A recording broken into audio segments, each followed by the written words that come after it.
কত জীবন গেল ঝরে, আদালত বুঝলো দেরি করে। স্বামী নির্যাতন যে হয় আদালত তা ধীরে ধীরে উপলব্ধি করতে পারছে। তার প্রতিফলন বিভিন্ন রায়ে দেখা যাচ্ছে। তার মানে এটা নয় যে বধূ নির্যাতন একেবারেই ঘটে না। যারা বধূ নির্যাতন করে থাকে তাদের অবশ্যই সাজা হওয়া উচিত। কিন্তু আমাদের প্রশ্ন হলো, যারা বধূ নির্যাতন করে না অথচ বধূ দ্বারা নির্যাতিত হয়, তাদেরকে স্ত্রীরা মিথ্যা মামলায় ফাঁসিয়ে একটা কঠিন পরিস্থিতির মুখে ঠেলে দেয়। দেশের বিভিন্ন প্রান্তে এই নিয়ে স্বামীরা সরব হয়েছে। অনেক মহিলাও এই বাস্তবতাকে মেনে নিয়েছে। সুপ্রিম কোর্ট এর আগের একটি মামলার রায়ে বধূ নির্যাতন নিয়ে একটি নির্দেশিকা জারি করেছে।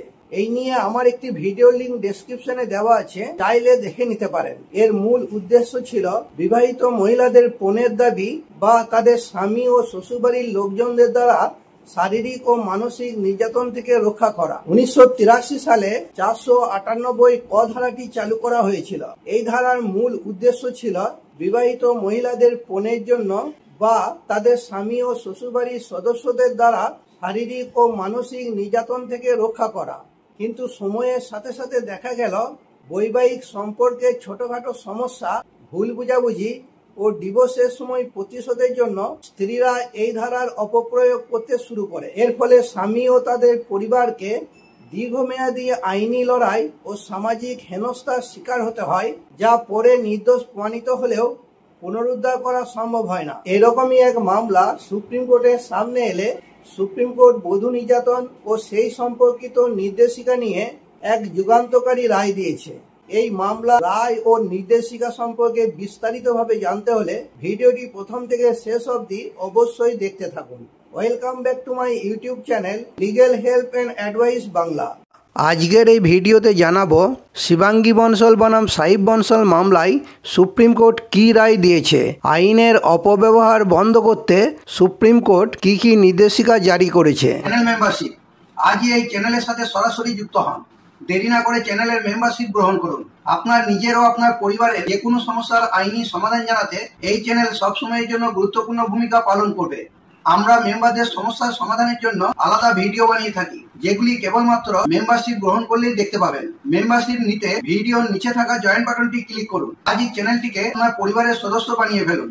আইনি সমস্যা সংক্রান্ত আমার আরো অনেক ভিডিওর লিংক ডেসক্রিপশনে দেওয়া আছে। আপনার সমস্যা সম্পর্কিত কোনো ভিডিও থাকলে দেখে নিতে পারেন। ভিডিওটি ভালো লেগে থাকলে একটি লাইক দেবেন ও শেয়ার করবেন। চ্যানেলে নতুন হলে চ্যানেলটি অবশ্যই সাবস্ক্রাইব করে নেবেন। সবার আগে প্রয়োজনীয় আইনি তথ্য ও পরামর্শ পেতে পাশে থাকা বেল আইকনটি ক্লিক করে অল বাটনটি প্রেস করে দেবেন, কারণ এই চ্যানেল আপনাদের সমস্যা সমাধানে সহায়ক হিসাবে কাজ করে থাকে।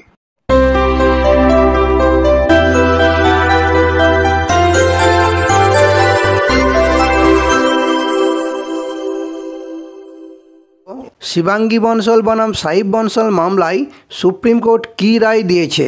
শিবাঙ্গী বনশল বনাম সাইব বনশল, এই মামলায় সাইব বনশলের সাথে শিবাঙ্গী বনশলের ইংরাজি 2015 সালের 5ই ডিসেম্বর বিয়ে হয়। বিবাহের আগে শিবাঙ্গী বনশলের নাম ছিল শিবাঙ্গী গোয়েল। তিনি ছিলেন আইপিএস অফিসার। ইংরাজি 2016 সালে তাদের রায়না নামে একটি কন্যা সন্তানের জন্ম হয়। এরপর তাদের মধ্যে বৈবাহিক বিবাদের সৃষ্টি হলে তারা ইংরাজি 2018 সালের 4ই অক্টোবর পৃথকভাবে থাকতে শুরু করে। পৃথক থাকাকালে স্ত্রী শিবাঙ্গী বনশল ও তার পরিবারের লোকজনেরা স্বামী ও তার পরিবারের বিরুদ্ধে বধূ নির্যাতন, খুনের চেষ্টা, ধর্ষণ, পারিবারিক হিংসা আইন ও সম্পত্তি সংক্রান্ত বিষয় নিয়ে ও ডিভোর্স চেয়ে একাধিক ফৌজদারি ও দেওয়ানি মামলা দায়ের করেন।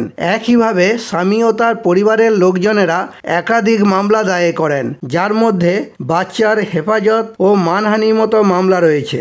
এই মামলাগুলি দিল্লি ও উত্তরপ্রদেশের বিভিন্ন আদালতে করা হয়েছে। এই মামলাগুলি তারা নিজেরা নিজেদের শহরে স্থানান্তরিত করার জন্য অভিযোগ খারিজ ও উচ্চ আদালতের আদেশ রিভিশনের জন্য সুপ্রিম কোর্টের দ্বারস্থ হয়।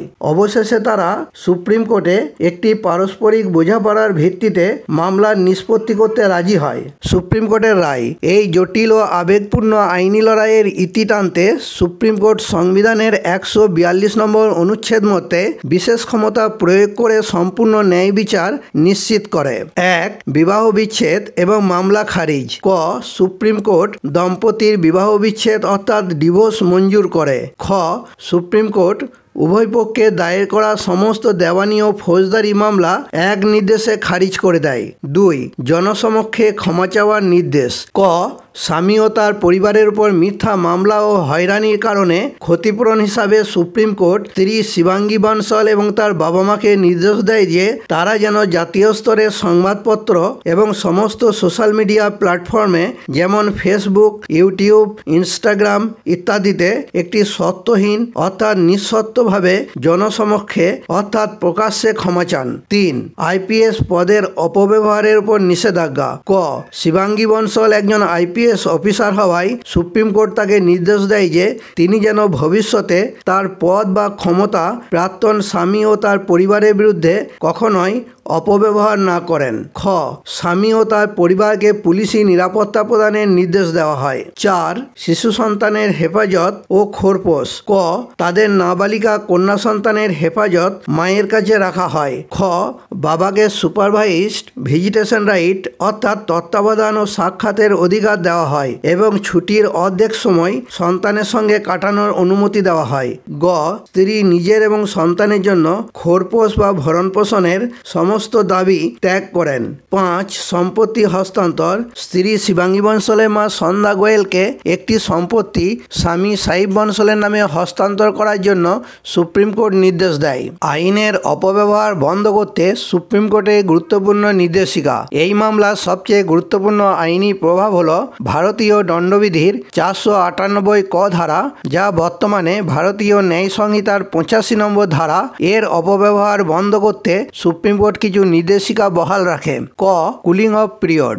ভারতীয় দণ্ডবিধির 498 ক ধারা, যা বর্তমানে ভারতীয় ন্যায় সংহিতার 85 নম্বর ধারায় মামলা দায়ের হওয়ার পর 2 মাস পর্যন্ত পুলিশ কোনো অভিযুক্তকে তাৎক্ষণিকভাবে গ্রেপ্তার করতে পারবে না। খ.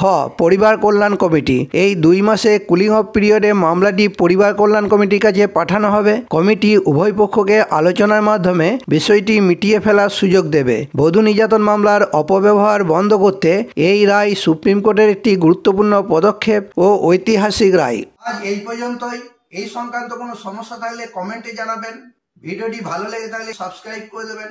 Legal help and advice Bangla channel সর্বদা আপনাদের পাশে আছে।